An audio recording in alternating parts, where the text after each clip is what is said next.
लाली की मामी चंपा और उसकी बेटी चमेली दोनों लाली को बिल्कुल पसंद नहीं करते थे। उनकी नजर में लाली की अहमियत एक नौकरानी से ज्यादा नहीं थी। दोनों ने नौकरानी का खर्चा बचाने के लिए लाली को घर पर रखा था। फिर एक दिन चंपा अपनी बेटी चमेली के लिए एक नया स्कूटर खरीद कर ले आती है। फिर अगले दिन चमेली स्कूटर पर बैठकर कॉलेज के लिए निकल जाती है। तभी रास्ते में लाली उसे रोकते हुए कहती है, दीदी घर के काम करते करते मैं बहुत थक जाती हूँ। इस वक्त चलते चलते मेरे पैर दुख रहे हैं और तुम मुझे भी स्कूटर पर बैठकर कॉलेज तक ले चलो। चिंता मत कर, मैं अभी तुझे कॉलेज पहुँचा दूंगी। उसके बाद चमेली लाली को रस्सी से अपनी स्कूटर के पीछे बांधकर उसे सड़क पर घसीटते हुए ले जाती है। फिर थोड़ी देर के बाद चमेली स्कूटर रोककर लाली को सड़क के किनारे ढकेल देती है। अब आज के बाद तू कभी स्कूटर के नाम नहीं लेगी।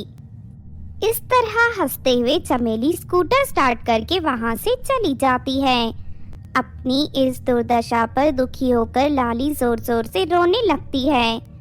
वही सड़क के बगल में मौजूद पेड़ के ऊपर बैठी एक चुड़ैल ये सब देख लेती है। चुड़ैल लाली के पास पहुंचकर उसे दिलासा देने लगती है। उसके बाद वो लाली को जंगल में बने अपनी गुफा के अंदर ले जाती है। फिर चुड़ैल लाली के जख्मों पर जादुई मलहम लगाकर उन्हें पूरी तरह ठीक कर देती है। अब तुम्हें दुखी होने की जरूरत नहीं है। आज से मैं हमेशा तुम्हारा ख्याल रखूंगी। आज से तुम मेरे साथ रहोगी। मैं तुम्हें किसी प्रकार की कोई कमी नहीं होने दूंगी।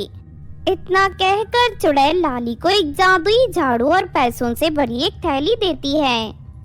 अब तुम इस जादुई झाड़ू पर बैठकर अपने कॉलेज जाया करना। और हाँ, इस थैली से तुम जितने चाहे उतने पैसे निकाल सकती हो। चुड़ैल की उदारता देख लाली बहुत खुश होती है। फिर चुड़ैल लाली के पुराने कपड़ों को एक सुंदर ड्रेस में बदल देती है। उसके बाद लाली जादुई झाड़ू पर सवार अपने कॉलेज पहुंच जाती है। लाली को देख कॉलेज की सभी लड़कियों की आंखें भर जाती है। दूसरी तरफ चमेली और लाली को देखने लगती है। क्यों री लाली की बच्ची, अचानक तेरे पास इतनी सुंदर ड्रेस और ये जादुई झाड़ू कहाँ से आई? सच सच बता, वरना शाम को माँ से तेरी खूब पिटाई करवाऊंगी। रहने दे, अब मैं तेरी धमकियों से नहीं डरने वाली। और वैसे भी मुझे रहने के लिए बहुत अच्छी चुड़ैल आंटी मिल गई है। मैं उन्हीं के साथ रहूंगी, इसीलिए अब मुझे तुम दोनों दुष्ट माँ बेटियों के साथ रहने की जरूरत नहीं है।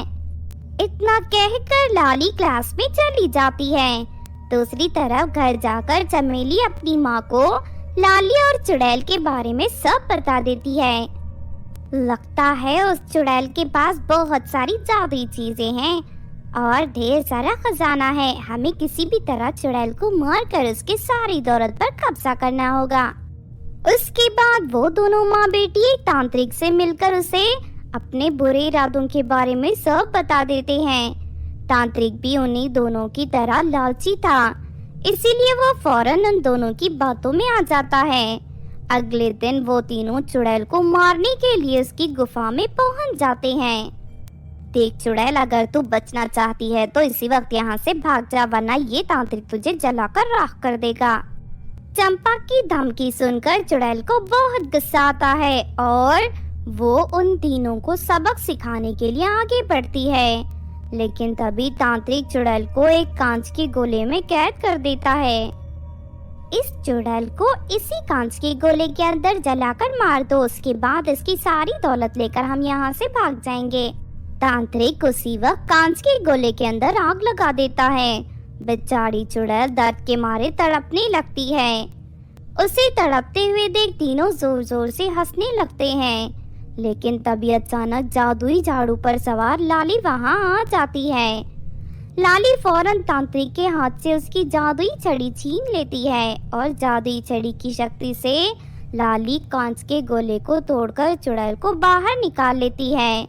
लेकिन तब तक चुड़ैल पूरी तरह जल चुकी थी और थोड़ी ही देर में वो अपना दम तोड़ देती है। अपनी चुड़ैल आंटी की मौत पर लाली को बहुत दुख होता है। तुम तीनों ने लालच में आकर मेरी चुड़ैल आंटी की जान ले ली, अब मैं तुम तीनों को नहीं छोड़ूंगी।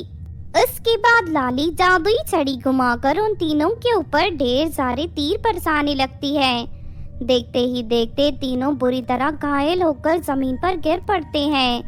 तभी वहां ढेर सारी चील कौवे आकर उनके शरीर को नोच नोच कर खाने लगते हैं। थोड़ी ही देर में वो तीनों दर्द से तड़पते हुए मर जाते हैं।